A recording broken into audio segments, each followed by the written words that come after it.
وَلَنَبْلُوَنَّكُمْ بِشَيْءٍ مِّنَ الْخَوْفِ وَالْجُوعِ وَنَقْصٍ مِّنَ الْأَمْوَالِ وَالْأَنفُسِ وَالثَّمَرَاتِ وَبَشِّرِ الصَّابِرِينَ۔ فرمایا میں ضرور تمہیں آزماؤں گا، میں ضرور تمہیں آزماؤں گا، خوف دے کر، جانوں مالوں پھلوں کی کمی دے کر، اور اگر تم نے صبر کیا تو میرے محبوب انہیں جنت کی اور میری رحمت کی خوشخبری سنا دیجئے۔ اگر کوئی نیک بیمار پڑ جائے تو اس کی اللہ آزمائش فرما رہا ہوتا ہے، اس کی اللہ آزمائش کرتا ہے، اللہ تبارک و تعالیٰ اس پر فضل فرماتا ہے، اس کی آزمائش کرتا ہے۔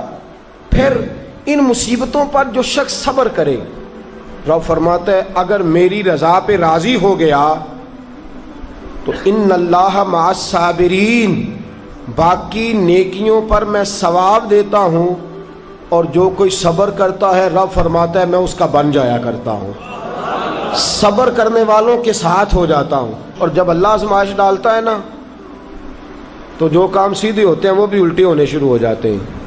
جب خدا کی طرف سے وَلَنَبْلُوَنَّكُمْ بِشَيْءٍ مِّنَ الْخَوْفِ وَالْجُوعِ وَنَقْصٍ مِّنَ الْأَمْوَالِ وَالْأَنفُسِ وَالثَّمَرَاتِ، جب اللہ کی طرف سے آزمائش آتی ہے، جب انسان پر اللہ کی طرف سے کوئی چیز نازل ہوتی ہے، آپ سونے کو ہاتھ رکھتے ہیں تو مٹی ہو جاتی ہے، آپ کسی طرف بھی، بہت سے دوست آ کے کہتے ہیں جی قدم آگے اٹھاتا ہوں جاتا پیچھے ہے، کیا کروں؟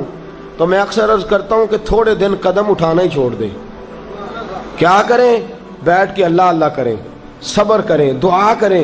کچھ وقت انسان پر ایسا ہوتا ہے، تِلْكَ الْأَيَّامُ نُدَاوِلُهَا بَيْنَ النَّاسِ، جو اللہ نے انسان کے دن بدل کے رکھنے ہوتے ہیں، کچھ وقت ایسا ہو، پھر ایک وقت آتا ہے کہ وہی انسان مٹی میں ہاتھ رکھتا ہے تو اللہ اسے سونا بنا دیتا ہے۔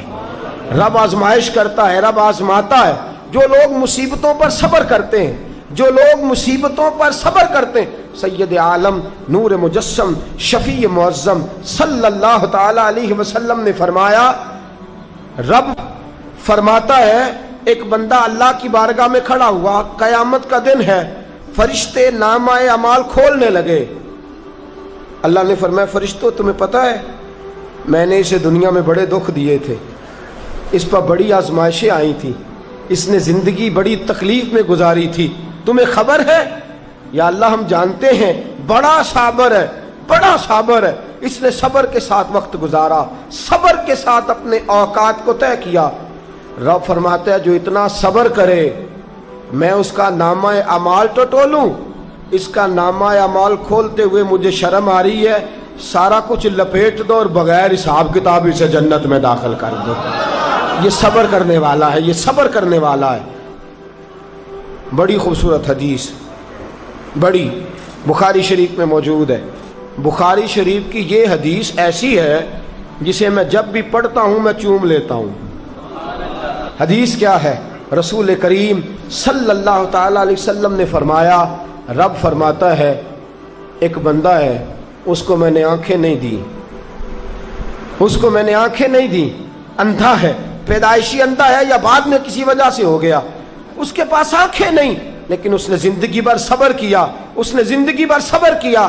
صبح قیامت وہ کھڑا ہوا تو رب کریم نے فرشتوں سے فرمایا، فرشتوں اس کو میں نے آنکھیں نہیں دی، بیچارہ نہ بیٹی دیکھ سکا نہ بیٹا، نہ باپ دیکھ سکا نہ ماں، یہ کوئی دنیا کا نظارہ نہیں کر سکا، تم بتاؤ اس کا اجر کیا ہے؟ فرشتے کہتے ہیں مولا جنت کا اعلیٰ درجہ دے دے، اللہ اسے بے حساب بخش دے۔ رب فرماتے اس نے ساری زندگی بغیر آنکھوں کے صبر کیا ہے، اسے صرف جنت نہیں ملے گی بلکہ آج اسے اس کا رب اپنا دیدار بھی کرائے گا۔ فرمایا قیامت میں لوگ جنت کے نظارے کریں گے اور یہ اللہ کا دیدار کرے گا، اس کو رب کریم کے جلوے دکھائے جائیں گے، اس لیے کہ یہ صابر رہا۔ اور میرے اعلیٰ حضرت فاضل بریلوی رحمۃ اللہ علیہ فرماتے ہیں جو صابر ہوتا ہے نا، توجہ ہے آپ کی، میری بات کی سمجھ آ رہی ہے؟ اعلیٰ حضرت فرماتے ہیں بڑا قیمتی جملہ، فرماتے ہیں جو صابر ہوتا ہے وہ سکون میں ہوتا ہے۔ شیخ سعدی رحمۃ اللہ تعالی علیہ کے پاس ایک شخص آیا، کہنے لگا حضرت جی دیکھیں نا میرے پاس اتنے بھی پیسے نہیں کہ میں جوتے لے سکوں، کیوں؟ فرمایا صبر کر اللہ دے گا۔ کہنے لگا جی صبر ہی کیا ساری عمر، اس نے جوتے لینے کے برابر بھی پیسے نہیں دیے، ننگے پاؤں پھر رہا ہوں۔ شیخ سعدی رحمۃ اللہ تعالی علیہ نے اس کا بازو تھاما، ایک گھر میں لے گئے، دروازے پہ دستک دی، گھر کا مالک باہر آیا، اس نے دونوں طرف بیساکھیاں پکڑی ہوئی ہیں، ٹانگیں تو ہیں پر پیر ہی کوئی نہیں۔ فرمانے لگے بتا یہ اچھا ہے کہ تو؟ کہنے لگا جی میں آپ سے بھی معافی مانگتا ہوں، اپنے رب سے بھی معافی مانگتا ہوں۔ نبی پاک صلی اللہ تعالی علیہ وسلم نے فرمایا خدا اگر تجھے مصیبت دیتا ہے نا،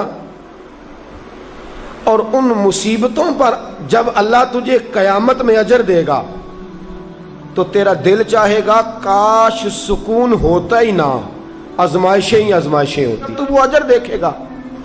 وہ کسی دانشور نے کہا تھا کہ میرا باپ انتقال کر گیا، 6 مہینے گزرے تو میرا 18 سال کا بیٹا بھی انتقال کر گیا۔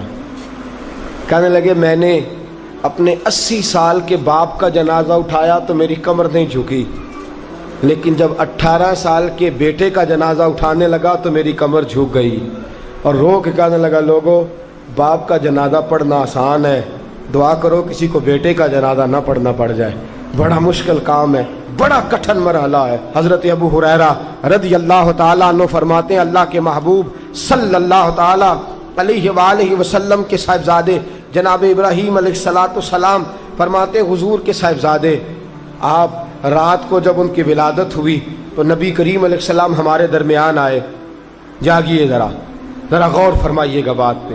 سید عالم صلی اللہ علیہ وسلم تشریف لائے اور ہم نے حضور کے چہرے کو چمکتے دیکھا۔ ہم نے کہا یا رسول اللہ موڈ مبارک بڑا اچھا ہے، حضور کوئی خیر کی خبر ہے؟ فرمایا مجھے مبارک دو، اللہ نے مجھے بیٹا عطا فرمایا ہے۔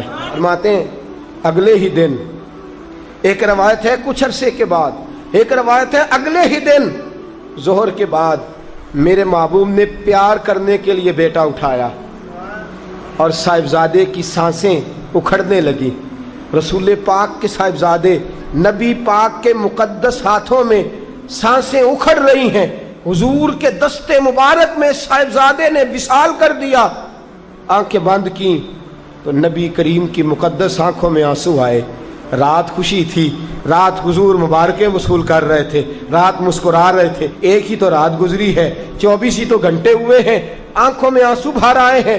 حضرت عبداللہ ابن عمر رضی اللہ تعالیٰ عنہ عرض کرتے ہیں یا رسول اللہ آپ رو رہے ہیں؟ حضور صاحبزادے کا انتقال ہوا تو رو رہے ہیں؟ نبی رحمت صلی اللہ تعالی علیہ وسلم نے فرمایا عبداللہ دل میرا غمزدہ ہے، آنکھوں میں آنسو ہیں، پر میں اپنی زبان سے وہی جملے کہوں گا جس سے میرا اللہ راضی ہوگا، میں کوئی بے صبری والی بات نہیں کروں گا۔ اور یاد رکھیے مصیبتیں اللہ کے پیاروں پر آتی ہیں۔ 500 سال فرعون نے دعویٰ خدائی کیا ہے معاذ اللہ، 300 سال فرعون کا حال یہ تھا کہ ننگے پاؤں کانٹوں پہ چلتا تھا اور اس کے پیر میں کانٹا بھی نہیں چبھتا تھا۔